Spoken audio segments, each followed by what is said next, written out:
I'm just making a little vlog. I've been following the news all week, and I've been in the hospital recently.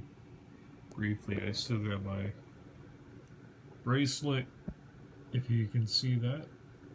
And I have been catching up with the news in Canada. We're back to our default setting, basically, of not being under the Emergencies Act, but we're back to where we started before this whole freedom convoy movement began. And let me tell you something. I'm very frustrated. It's like after all that, Justin Trudeau, not only did he not get uh, thrown out of office like he should have, but the fact that he's still walking around and enforcing these disgusting mandates and martial law, I mean, it's more than I could have bared. So that's why I was at the hospital. And guess what? Not one person bothered to check up and say hello. Hey, how you doing? Are you okay? Nope. I bet if it was a woman, different story, right? But you know what? I'll tell you what. I've been trying to document as much news as I could all week, while at the same time I was undergoing a 7-day fast. Nope. Still, no one noticed. I guess because there's just too much commotion happening that no one ever bothers to stop and ask, "How are you doing?" No, it's every day now. It's like, it may actually, it may be another sign of the times.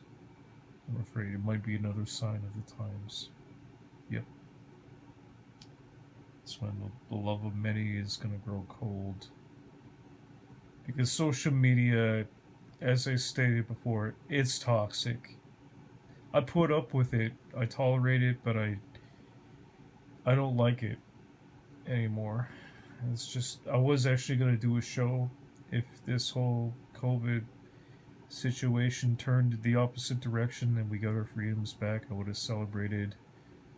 Maybe I would have done a mukbang, or, with like some craft dinner and just shenanigans. Entertain people. I wanted to save that for later, but I wasn't gonna do any of that. Instead, I was worried sick. I was at the hospital trying to see if I can get some help in the city. And I'll tell you the story. Out here, you have to go through people. Uh, they have these programs, and some of which has nothing to do with me. They advised me that I should go over to an office where they deal with mental health and addictions, but I have no mental health or addictions. But around here in this city, this is all they got to offer. It's very backwards community. Heck, it's not even a community anymore. We've been locked down for almost 2 years. I wanted this mandate to end. Instead, Justin Trudeau throwing down the Emergencies Act, that was not only the height of stupidity and ignorance, but that man, he's got to go. If any of you guys, I know I congratulate you for holding the line, but I fear that it was all done in vain. I think, and yes, I might upset some people for saying that. We really need to do our part, honestly. Not act in violence, but just get the bastard out of office, please, because he's running this country into the ground, into the ground, hard. God knows how many lives have been destroyed by this COVID mess, and it's not even over yet. And I'm literally look at me. I mean, I look terrible if I turn the camera on myself. I don't look uh, like I very pretty. I've had better days. I look horrible. basically. After fasting for a week and going through long periods of unemployment, restlessness, and no schedule, it's just been horrid and gruesome. I had to explain this to these idiot doctors. Some of them are younger than me. They didn't even give me like 5 minutes to check me up. I just disgusted with the healthcare system. Also, that's the other thing I want to talk about. The healthcare system over here, it sucks. To put it personally, I wasn't allowed to film, but they were, yeah, they were just looking forward to getting people through the door like an assembly line. There was no time to stop and ask how you are. It was just like the place was filled, and there was no time for chit chat. It was just a horrible place. I've seen people with red sores all over their bodies, old people on stretchers.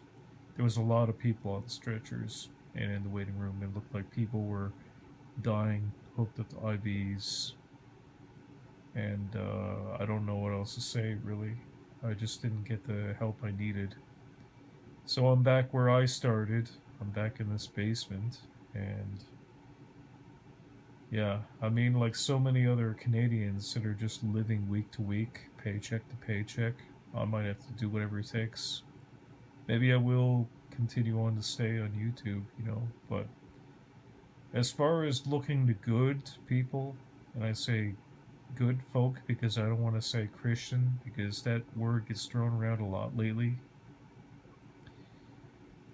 The real true Christians, they're off of YouTube. I don't know much, but I know that.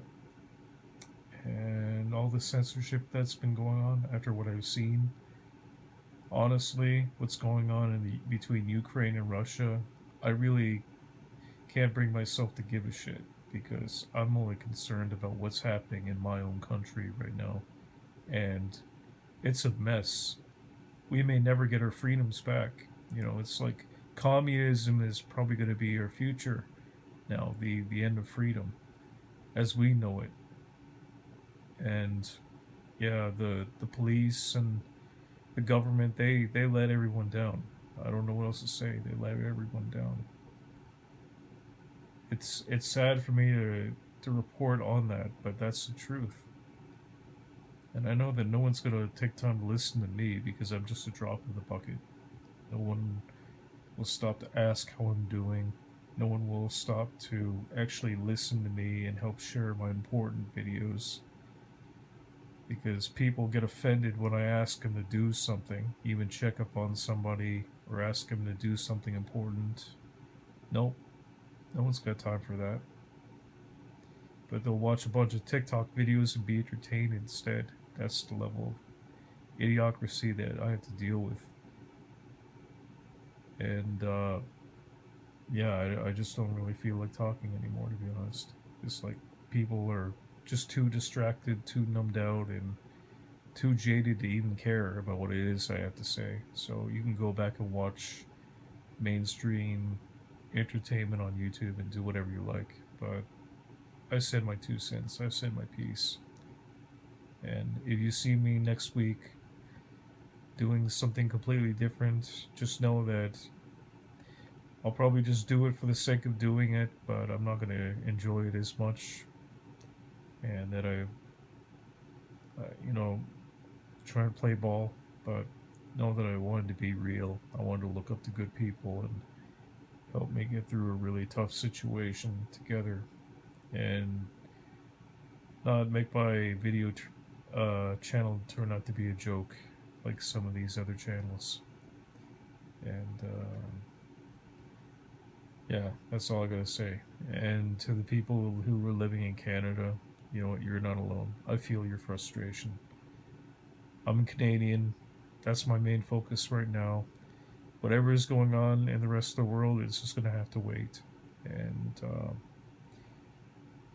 yeah, that's all I have to say about that right now.